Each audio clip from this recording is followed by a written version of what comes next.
કેવલ આત્મા તમે કાઢે છો આજનું વચન એ તો આપણા ફળ લઈને મારા દેવ મારા માઇન્ડ ને ચેન્જ મારા વિચાર ને ચેન્જ મારા હાર્ટ ને ચેન્જ મારું દેખવું ચેન્જ બોલવું ચેન્જ મારું કાર્ય કરવું ચેન્જ એ નાઝરેના નામ જે વચન આવે એ વચન ને સાંભળનારો તો સાંભળીને પોતાની જાતને ચેતનારો ના દો અને વચનને સાંભળીને એ પ્રમાણે કરનારો તો એ પ્રમાણે ચાલનારો તો મને સહાય કરો એ બધાને આત્માથી ભરો બુદ્ધિ આપો જ્ઞાન આપો વેસ્ટ નાઝરેના નામ પવિત્ર આત્મા દેવો મને સહાય કરો પવિત્ર આત્મા દેવો મને સહાય કરો મને સહાય કરો આજનું વચન મારા જીવનની અંદર ફળ લઈને આવો મારો તમારો આભાર મારી જાતને તમારા હાથમાં સોંપું યેસુ નાઝરેના નામ હું આ પ્રાર્થના કરું તમે સાંભળો અને માન્ય કરો યેસુ નાઝરેના નામ પ્રાર્થના આમીન થેન્ક યુ પિતા ફરી એકવાર બાપા જગ્યાને તમારા હાથોમાં તો મારી જાતને તમારા હાથોમાં તો ના બળ ના સામર્થ્ય પણ કેવલ તમારા આત્મા પ્રભુ તમે કાઢે છો ઓ પેલા આવનાર વચનમાં આજે મારી દૈનિક સાથે વાત કરી વ્યવહાર કરે શીખવે સમજવા માંગી રહી બાપ ઓ મારા દેવ હા આજે તમે બાપ આજે કેવું કાર્ય કરો મુખ મળો તો વાણી તમારી નીકળે માંગી લે બાપ ઓ બાપ તમે આજે આજુ વચન કેવું સ્પર્શ થઈ માંગે છે મારા દેવ યેસુ નાઝરેના નામમાં બાપ પ્રાર્થના કરે મેં સાંભળો ને માન્ય કરો બાપ આમીન થેન્ક યુ હાલેલુયા હાલેલુયા હા તે આપણે વચન તરફ જઈએ થેન્ક યુ ગયા અઠવાડિયે વચન હતું पुरानी बातें बीत गई है देखो वो नई हो यानी कि परमेश्वर ने नई सृष्टि है हालेलुया पुरानी सब बातें बीत गई है देखो सब नहीं हुई है हालेलुया दूसरा कुरिन्थी 5 उसकी 17 आयत में लिखा था मैं पढ़ा था कि सब पुरानी चीज सब चली गई है जो भी पुराना था आपके जीवन में जब आप परमेश्वर के अंदर आए या परमेश्वर के पहले आप कैसा जीवन जीते थे आप कैसे रहते थे और परमेश्वर में आने के बाद आपका जीवन क्या होगा उस बात को समझना है। अगर परमेश्वर के पहले अगर हम उसी जगत के अंदर जीते थे उसी जगत की लालसाओं के अंदर उसी जगत की बीमारियों के अंदर जगत की निंदाओं के अंदर उसी तकलीफों में जीते थे लेकिन जब परमेश्वर में आए तब परमेश्वर ने आपको उस तकलीफों से बाहर निकाला परमेश्वर ने आपको नया किया आपको अपने पवित्र रक्त से धोकर शुद्ध किया पवित्र किया तो आप नए हो चुके हो हालेलुया आपने अब पुरानी कोई भी बात आपके जीवन के अंदर आ नहीं सकती लेकिन अगर पुरानी बात अभी भी आपके जीवन के अंदर वो पुराना स्वभाव अभी भी आपके पास है तो उसका मीनिंग ऐसा है कि अभी तक मनुष्य नया नहीं हुआ है हालेलुया वही पुरानी इच्छा अगर वापस मेरे जीवन के अंदर आ चुकी है अगर वही पुराना संबंध आज मेरे जीवन के अंदर आ चुका है वही पुरानी फ्रेंडशिप आज मेरे जीवन में आ चुकी है वही पुरानी हर एक चीज आज मेरे जीवन में आ चुकी है तो समझो कि मैं अभी तक नया नहीं हुआ मैं पुराना ही जीवन में जी रहा हूँ क्योंकि अगर मैं नया होता तो पुरानी हर एक बात तो चली गई है तो नई कैसे नहीं आई है हालेलुया नहीं आई है पुरानी चली गई है तो मैं नया हो चुका हूँ यानी कि पुरानी फ्रेंडशिप नहीं है पुराना संबंध नहीं है पुरानी व्यसन नहीं है और पुरानी कोई चीज मेरे जीवन के अंदर आज राज नहीं कर रही है अगर मेरे जीवन में आज कुछ राज कर रहा है वो केवल परमेश्वर और परमेश्वर की बात है उसके वचन है हालेलुया तो या उसी अनुसार पुराना था वो सब चला गया है देखो सब कुछ नया हुआ है हम वचन की ओर जाए और हम निकालेंगे रोमन की पत्री उसका निकालेंगे 13 अध्याय और उसमें हम पढ़ेंगे 8 आयत से 10 आयत तक पढ़ेंगे बहुत अच्छा परमेश्वर वचन यहाँ पे हमें परमेश्वर समझाता है उसे हमें समझने की कोशिश करेंगे परमेश्वर में सहायता करे आए हम पढ़ेंगे एक साथ हम खड़े हो जाए કેમ કે જે કોઈ બીજા ઉપર પ્રેમ રાખે છે તેણે નિયમને પૂરેપૂરો પાળ્યો છે કારણ કે તારે વ્યભિચાર ન કરવો ખૂન ન કરવું ચોરી ન કરવી લોભ ન રાખવો ઇત્યાદિ જે આજ્ઞાઓ છે તેઓનો સાર આ વચનમાં સમાયેલો છે તારે જેઓ પોતાના પર પ્રેમ છે તેઓ પોતાના પડોશી પર પ્રેમ રાખો પ્રેમ પોતાના પડોશીનું કંઈ ગુંડું કરતો નથી તેથી પ્રેમ એ નિયમનું સંપૂર્ણ પાલન છે हालेलुया वचन कहता है कि आप अपने आप पे जैसा प्रेम करते हो वैसे आप अपने पड़ोसी पे प्रेम करो। प्रेम पड़ोसी की कुछ बुराई नहीं करता, इसलिए प्रेम रखना, व्यवस्था को पूरा करना है। हालेलुया। याद रखो, व्यवस्था को पूरा करना है यानी कि परमेश्वर पे प्रेम करना। अगर परमेश्वर को प्रेम करते हो, आपने पड़ोसी को प्रेम किया है, आपने व्यवस्था को पूरा किया है। व्यवस्था यानी कि जो परमेश्वर ने जो वचन आपको दिए, आपने उसको पूरा किया, क्योंकि परमेश्वर प्रेम है। परमेश्वर क्या है? प्रेम है। आप अपने दुश्मनों को आपको प्रेम करना है, आपके हर सताने वाले को आपको प्रेम करना है, आपकी बुराई बोलने वाले से आपको प्रेम रखना है, आपका जो लेके चला जाएगा उससे आपको प्रेम रखना है। परमेश्वर वचन में वही सिखाता है, केवल आप क्या करो, लिखा है आपस में प्रेम को छोड़ और किसी भी बात में किसी के कर्जदार न हो, किसी के भी देवादार मत हो जाओ, केवल प्रेम के अलावा। हालेलुया। ना पैसों के आप कर्जदार हो जाओ, ना किसी बात के कर्जदार हो जाओ। अगर आपको कर्जदार होना है तो आप केवल प्रेम के कर्जदार हो जाओ। हालेलुया। प्रेम नु देव तुम्हें राखो। हम बैठेंगे अपनी जगह पे, हम वापस पढ़ते। मैं 8 आयत पढ़ता हूँ गुजराती के अंदर 13:8। एक बीजा ऊपर प्रेम रखो, एक सिवाय बीजू कोई ना करो। परमेश्वर वचन कहता है कि एक ही बात में कर्जदार होना है, एक ही बात के अंदर में आगे बढ़ना है, और वो है प्रेम है। हालेलुया। आप एक दूसरे को प्रेम करो, उसके अलावा और कुछ मत करो। अगर आपको किसी का कर्जदार होना है ना, तो आप प्रेम के कर्जदार हो जाओ, आप प्रेम के नीचे आ जाओ, आप प्रेम के देवादार हो जाओ। अगर आप पे किसी की हुकूमत चले, वो प्रेम के लिए चलनी चाहिए, क्योंकि आप किसी का कर्जदार हो, आप उसका कर्ज नहीं चुका सकते हो, प्रेम का कर्ज आप नहीं चुका सकते हो। याद रखो, आप चाहे पैसा होगा, किसी ने आपको हेल्प पैसा दिया है ना, तो आप जाके आपके पास पैसा आएगा, आप पैसा देकर उसका कर्ज चुका दोगे, वो चुका दोगे।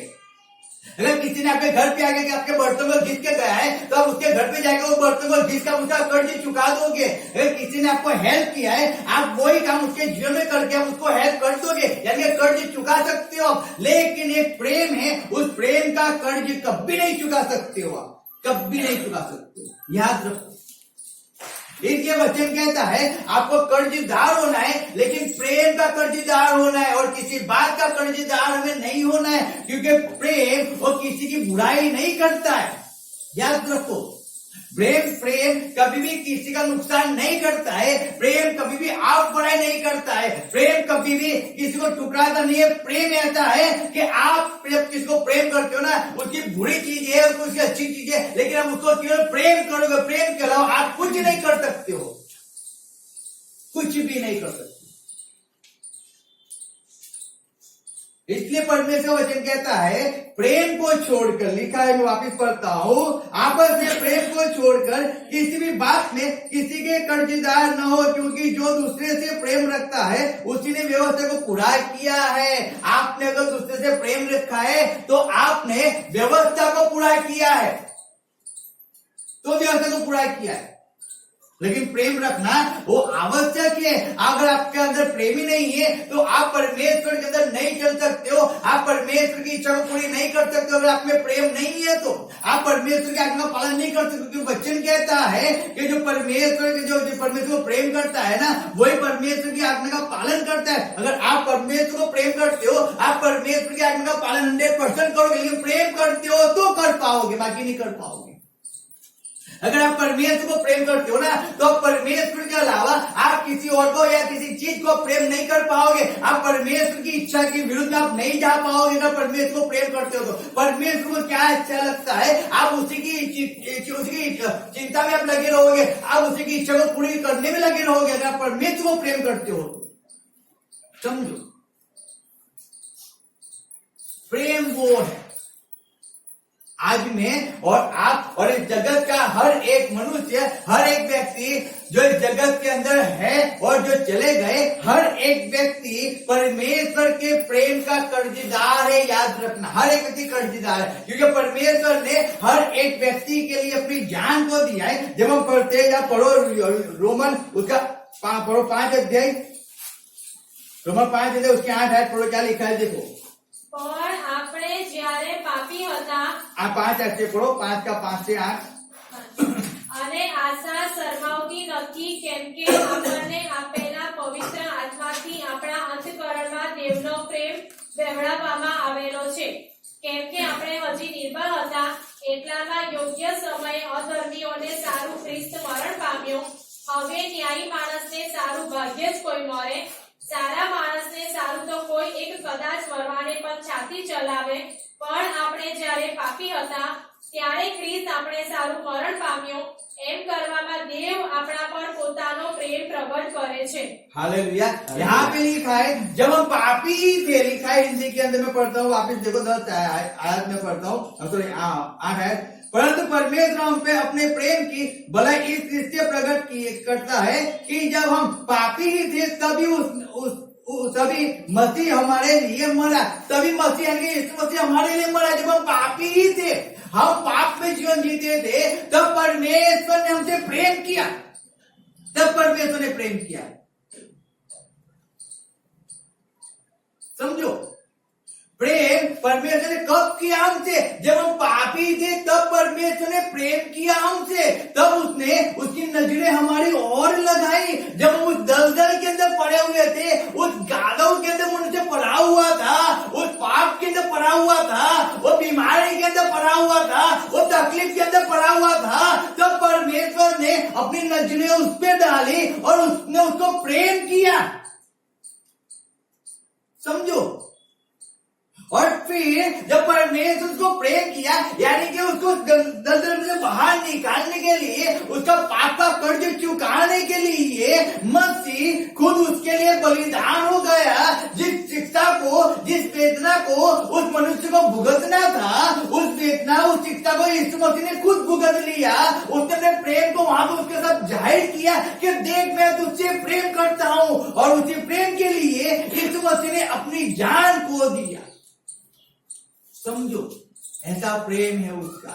पिता ने अपने पुत्र को दिया हमें बचाने के लिए, इस संसार को बचाने के लिए पिता ने अपने पुत्र को दे दिया. तो जो कैसा प्रेम है वो, कितना अच्छा प्रेम है. ऐसा प्रेम कौन कर सकता है? ये प्रेम है.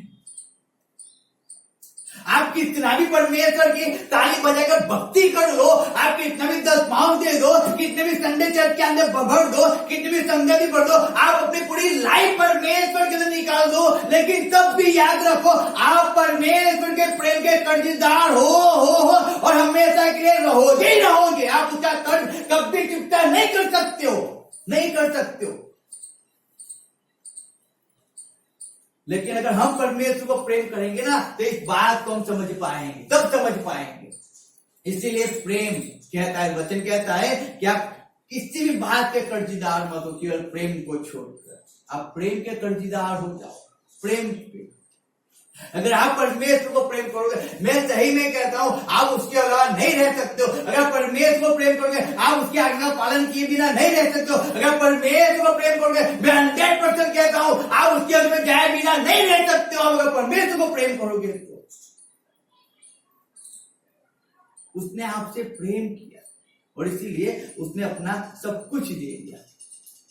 हम कितना प्रेम करते परमेश्वर को, हम कितना करते, हम कितनी परमेश्वर की इच्छा को पूरी करते हैं? क्या हम हमारे जीवन को देकर के परमेश्वर की इच्छा को पूरी कर सकते हैं? क्या हम हमारे खुशियों को मिटाकर क्या परमेश्वर की इच्छा को पूरी कर सकते हैं? क्या सोचो, वहां पे प्रेम आता है. हम प्रेम आता है, क्या हम हमारे प्रेम को प्रकट कर सकते हैं? क्या सोचो, उसने तो अपने प्रेम को अपनी जान देकर प्रकट करके दिखाया, देख मैं तुझसे प्रेम करता हूं. आज हमारी बारी है, हम कितना प्रेम करते हैं. सोचो, हमने किस मनुष्य भी इतना प्रेम किया है कि वो मनुष्य हमारा कर्जदार हो जाए. सोचो, आप पे किसने इतना प्रेम किया है कि आप उसका कर्जदार हो चुके हैं. सोचो, वो प्रेम है, वो प्रेम. इसलिए वचन कहता है आप किसी के कर्जदार मत हो, किसी के ना हो, केवल किसके हो? प्रेम के हो. कर्जदार याद रखो, जब भी आप हम पढ़ेंगे पुण्य नियम निकालो, हम एक आयत पढ़ेंगे वहां पे पहले, पुण्य नियम 15 अध्याय और उसकी 9 आयत हम पढ़ेंगे. સાવચેત રહે, લખીને તારા મનમાં એવો હલકો વિચાર આવે કે 7મું વર્ષ એટલે છૂટકાનું વર્ષ પાછે છે, ને તારી દાનત તારા દરિદ્રભાઈની વિરુદ્ધ બગડે ને તું તેને કરી ન આપે અને તે યહોવાને તારા વિરુદ્ધ પુકાર કરે ને એમ તું દોષિત ઠરે। अब हम 7 से पढ़ेंगे, 7 से लेके पढ़ेंगे। જે દેશ યહોવા તારો દેવ તને આપે છે તેમાં તારા ઘરમાં રહેતો તારો કોઈ દેશી ભાઈ દરિદ્રી હોય તું તારું હૃદય કઠણ ન કર, તારા દરિદ્રી ભાઈ પ્રત્યે તારો હાથ બંધ ન કર, પણ તેના પ્રત્યે જરૂર તારો હાથ ખુલ્લો મૂક ને તેની અછતને લીધે જેટલાને તેને જરૂર હોય તેટલું તેને ધીર સાવચેત રહે। રખીને તારા મનમાં એવો હલકો વિચાર આવે કે हालेलुया। हालेलुया। क्या लिखा है? सावचेत रहो। कैसे रहो? सावचेत। सावचेत। क्यों सावचेत रहना है? आपके माइंड के अंदर इतना भी सोच भी नहीं आनी चाहिए, इतनी सोच नहीं आनी चाहिए। सावचेत रहो, हल्का विचार। फिर आगे क्या लिखा है? 7મું વર્ષ એટલે છૂટકાનું વર્ષ પાસે છે અને તારી દાનત તારા દરિદ્રભાઈની વિરુદ્ધ બગડે અને તું તેને કરી ન આપે અને તે યહોવાને તારા વિરુદ્ધ પુકાર કરે અને એમ તું દોષિત ઠરે। सचेत रहे कि तेरे मन में ऐसी अर्धम चिंता न समाये कि 7वें वर्ष जो छुटकारे का वर्ष है वह निकट है और अपनी दृष्टि तू अपने उस दरिद्री भाई की ओर से कूड़ करके उसे कुछ न दे और वह तेरे विरुद्ध यहोवा की दुहाई दे और वह तेरे लिए पाप ठहरे। सोचो, सचेत रहो। इतना भी आपके अंदर नहीं होना चाहिए, इतना भी नहीं होना चाहिए। क्या ऐसा प्रेम क्या हम करते हैं? क्या हम किसी को प्रेम करते हैं तो हम क्यों आज मनुष्य प्रेम करते हैं? तो क्यों करता है मालूम है? अगर मैं उसको प्रेम करूंगा, आज मैं उसको कुछ दूंगा, आज मैं उसके लिए कुछ करूंगा, तो मेरे कहना मानेगा, वो मेरी मां में हाथ मिलाएगा, वो मेरे साथ चलेगा, वो मेरे पास रहेगा। अरे उसको प्रेम नहीं कहा जाता है, और स्वार्थ कहा जाता है। स्वार्थ कहा जाता है। स्वार्थ का मीनिंग है कि आप किसी के लिए क्यों कर रहे हो? क्योंकि वो आपके लिए करे इसलिए आप उसके लिए कर रहे हो। उसको स्वार्थ कहा जाता है, उसको फिलिया कहा जाता है, फिलिया प्रेम कहा जाता है। क्यों उसने भी किया है इसे मुझे भी करना है? नहीं, वो बात गलत है। ऐसा प्रेम नहीं चाहिए परमेश्वर को। परमेश्वर कहता है जैसा तुम अपने आप के शरीर को प्रेम करते हो ना, जैसे आप अपनी इच्छाओं को पूरी करते हो ना, जैसे आप अपनी खुशियों को पूरी करते हो ना, वैसा ही तुम अपने पड़ोसी को प्रेम करो। वैसा ही प्रेम परमेश्वर करने की बात बताता है, वैसा ही प्रेम। आप अपने आप को जैसे खंजर नहीं मारते हो ना, वैसे आपके अपने पड़ोसी को खंजर मत मारो। जैसे आप अपने आप को श्राप नहीं देते हो ना, वैसे आप अपने पड़ोसी को श्राप मत दो। जैसे आप अपने आप को बद्दुआ नहीं देते हो, वैसे अपने पड़ोसी को बद्दुआ मत दो। परमेश्वर वो चाहता है आपसे, वो चाहता है जैसा प्रेम करो। ये जैसा आप अपने आप को करते हो ना, आप अपने शरीर को आप कितना नहला धुला, कितना शुद्ध रखते हो, आप कितना पवित्र आप रखने की कोशिश करते हो, आप कितने न्याय से बढ़ने की कोशिश करते हो, आप कितनी अच्छी अच्छी बातें करने की कोशिश। लेकिन जब दूसरे की बात आती है ना, तब आपके अंदर जो कड़वाहट निकलती है, वो ऐसा जीवन निकलता है जो परमेश्वर की इच्छा नहीं है। समझो, परमेश्वर कहता है आप किसी भी बात को छोड़कर, केवल प्रेम को छोड़कर आप किसी के कर्जदार मत हो किसी के कर्जदार मत हो। प्रेम पे कर्जदार हो जाओ। प्रेम को ढूंढो। प्रेम कहाँ है? प्रेम कहाँ है? कौन सच्चा प्रेम कर रहा है? क्या दिखाने वाला तो प्रेम नहीं है ना। आज जरूरत है इसलिए आज तो मेरे पास है ना, अब जरूरत जब पूरी हो जाएगी फिर वो लात मार के छोड़ तो नहीं देंगे ना। समझो, वो प्रेम नहीं है, वो प्रेम नहीं है, वो केवल दिखावट है। परमेश्वर ऐसा प्रेम नहीं चाहता है। परमेश्वर नहीं चाहता। अगर प्रेम करना है ना तो ऐसे प्रेम करो कि आप परमेश्वर ने जैसा आपको किया है वैसा प्रेम करो। उसको कहा जाता है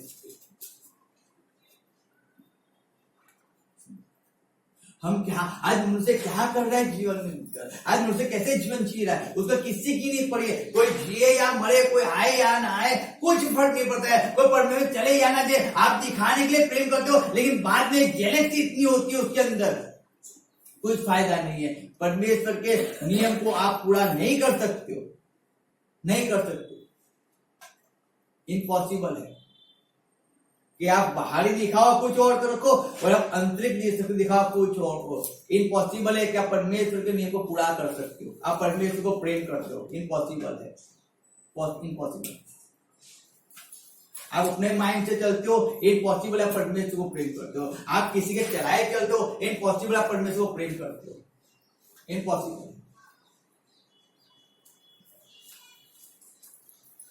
आप किसी को खुश करने में लगे हुए, इम्पॉसिबल आप परमेश्वर को प्रेम करते हो। मनुष्य परमेश्वर को प्रेम करता है, इम्पॉसिबल। समझो, किसी के कर्जदार मत हो, किसी के मत हो। आप अच्छाई करना परमेश्वर ने आपको सिखाया है ना। अच्छाई कर कर क्या लिखा है देखो, हम पढ़ते हैं 12 अध्याय पढ़ो, रोमन 12 निकालो, उसमें क्या लिखा है देखो, रोमन 12 9 10 देखो क्या लिखा है। તમારો પ્રેમ ઢોંગ વગરનો હોય, જે ભૂંડું છે તેને ધિક્કારો, જે સારું છે તેને વળગી રહો, ભાઈઓ પ્રત્યે જેવો પ્રેમ ઘટે છે તેવો ગાઢ પ્રેમ એકબીજા પર રાખો, માન આપવામાં પોતાના કરતા બીજાને અધિક ગણો। Hallelujah, hallelujah, hallelujah, hallelujah. लिखा है यहाँ पे, प्रेम निष्कपट हो, बुराई से गुणा करो, भलाई में लगे रहो। लिखा है बुराई को क्या करो, गुणा करो, भलाई में लगे रहो। प्रेम निष्कपट होना चाहिए, निष्कपट होना चाहिए। परमेश्वर ने हमें प्रेम कैसे करना है ना, वो सिखाता है यहाँ पे। प्रेम निष्कपट होना चाहिए, बुराई को अपने जीवन से दूर करो, दूर करो। आज मनुष्य बुराई को इतनी अपने अंदर बना के रखा है ना, अपने माइंड को इतना बुराई से भर के रखा है ना, वो प्रेम नहीं करते। मैं क्यों करूं, मैं क्यों करूं, मैं क्यों करूं। अरे परमेश्वर का प्रेम आपके अंदर बहता है तो आपको करना ही पड़ेगा। आपको उस दुख को, उस पीड़ा को उठाना पड़ेगा, आपको तकलीफ को उठाना पड़ेगा और उसको उसी दिल से प्रेम करना पड़ेगा जैसे परमेश्वर ने आपको प्रेम किया है। समझो, आपको वैसे सेवा करनी पड़ेगी जैसे परमेश्वर ने आपकी किया है। समझो उस बात को, उसने अपना जीवन देकर अपने प्रेम को दिखाया है। आप भी अगर परमेश्वर को प्रेम करते हो, अगर आप परमेश्वर के संतान कहलाते हो, तो आपको भी अपना जीवन देकर परमेश्वर के प्रेम को प्रकट करना पड़ेगा। समझो उस बात को, प्रेम को प्रकट करना पड़ेगा। ऐसे प्रेम नहीं कहा जाता है, बोलने का प्रेम नहीं होता है, याद रखो। बोलने वाला प्रेम परमेश्वर के अंदर नहीं चलाता है। बोलने वाला प्रेम आपको आगे नहीं ले जा सकता है। बोलने वाला प्रेम आपको किसी का कर्जदार नहीं बना सकता है। कर्जदार वही बनाता है जहां पे आप प्रेम बताते हो, प्रेम दिखाते हो, प्रेम करते हो, प्रेम में चलते हो, प्रेम से लोगों की इच्छा को पूरी करो। प्रेम है वहां, वो प्रेम। आप कितने कर्जदार हो, किसके कर्जदार हो,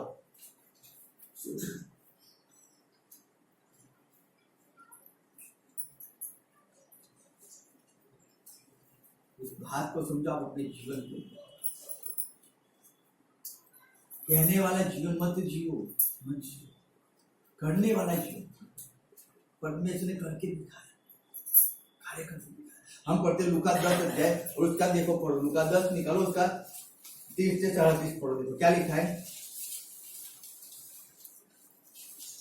ઈસુએ ઉત્તર આપ્યો કે એક પુરુષ યરુશલેમથી યરીકો જતો હતો અને તે લૂંટારાના હાથમાં પડ્યો અને તેઓ તેમાં લુગડા ઉતારી લઈને તથા તેને મારીને તેને અધકૂવા મૂકીને ચાલ્યા ગયા। દેવયોગે એક યાજક તે માર્ગે થઈને જતો હતો અને તે તેને જોઈને બીજી બાજુએ ચાલ્યો ગયો। એમ જ એક લેવી પણ તે ઠેકાણે આવ્યો, ત્યારે તેણે જોઈને તે પણ બીજી બાજુએ ચાલ્યો ગયો।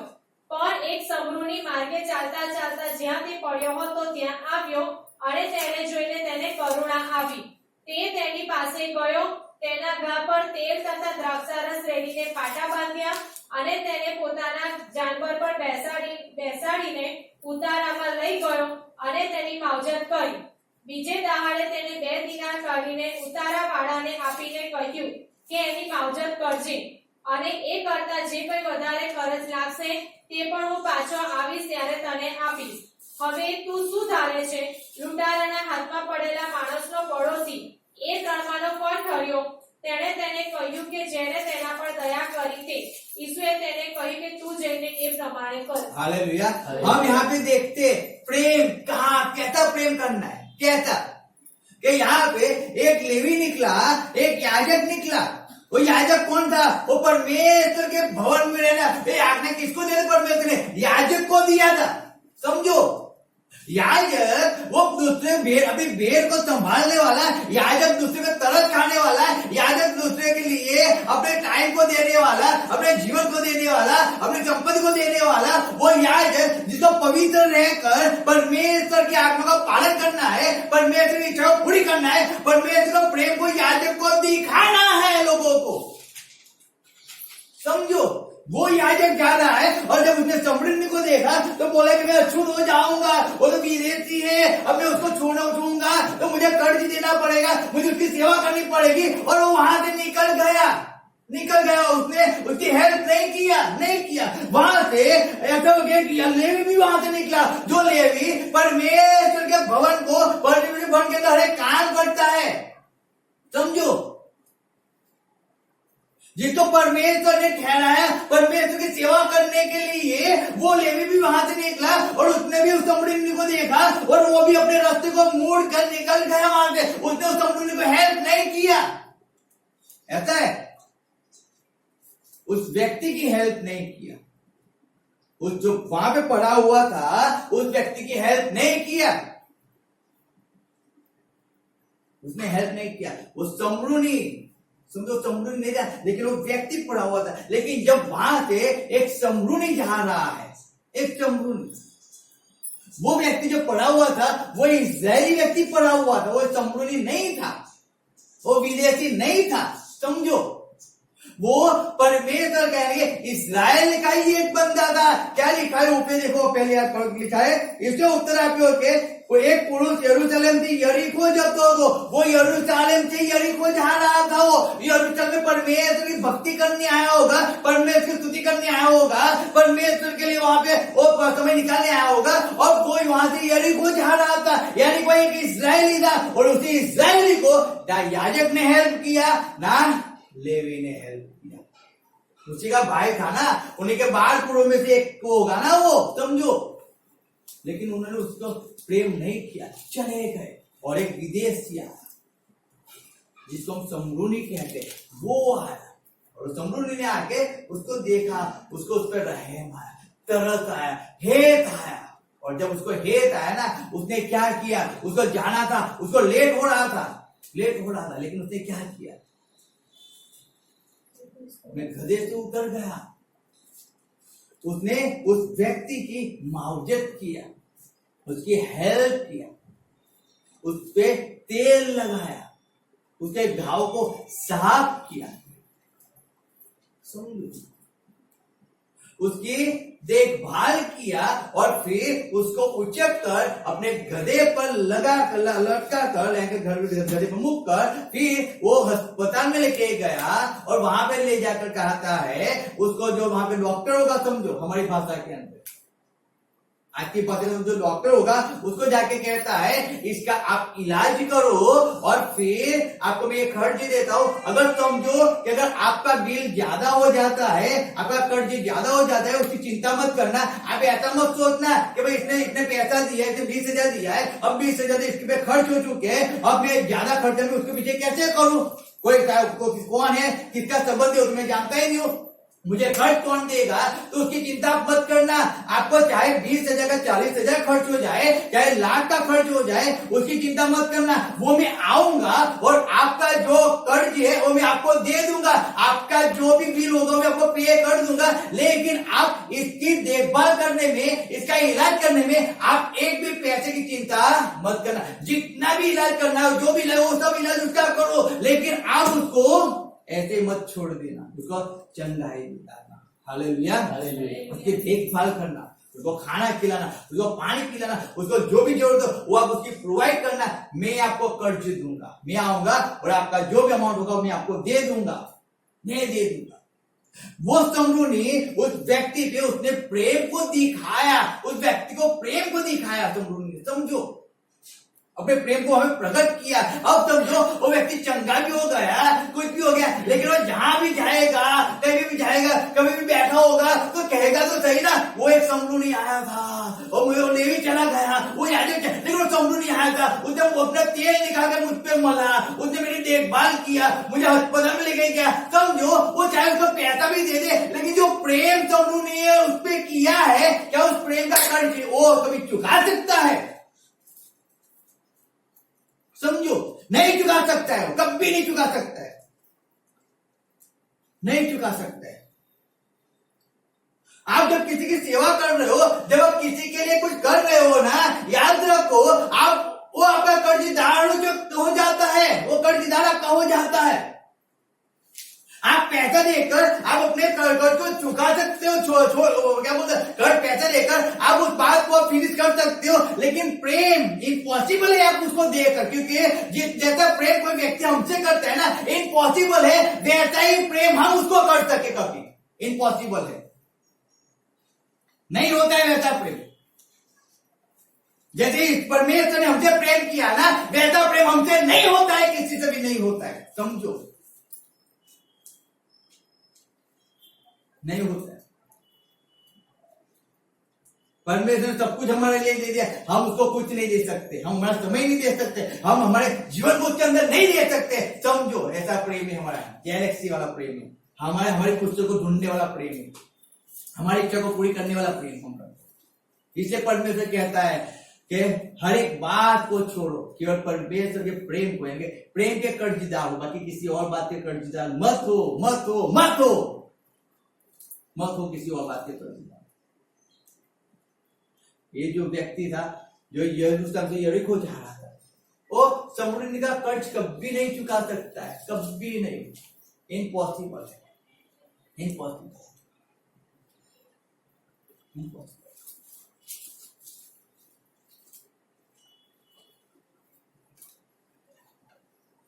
इम्पॉसिबल।